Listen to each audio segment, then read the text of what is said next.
Coba kita bedah dulu minimal rahasianya.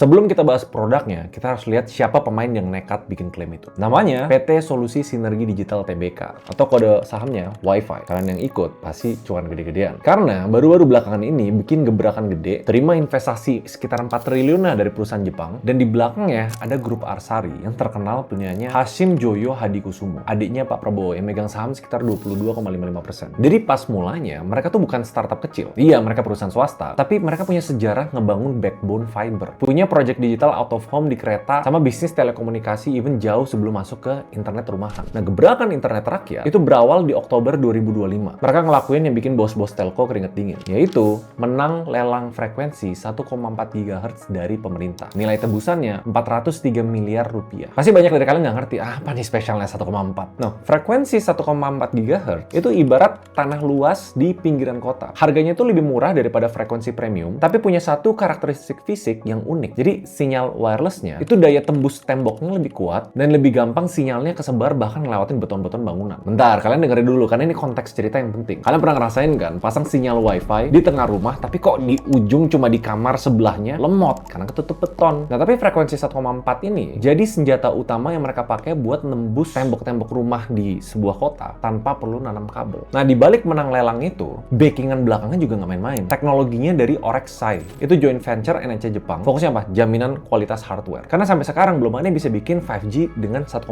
itu. Dan secara capital dan power ya Arsari Group, Pak Hashim. Terus lelangnya mereka itu menang di region 1. Di Pulau Jawa, Papua, sama Maluku. Ya secara statistik nyumbang sekitar 60% lah dari populasi Indonesia. Region lain dimenangin sama My Republic. Oke, sampai sini ini cerita yang penting banget yang kalian harus paham. Pertanyaan besarnya, gimana cara mereka cari untung dari langganan 100.000 doang? Kalau kalian kritis, ngedengerin 1-2 menit sebelumnya, kalian harusnya tahu jawaban. Tapi jawaban kerennya namanya The Last Mile Hack.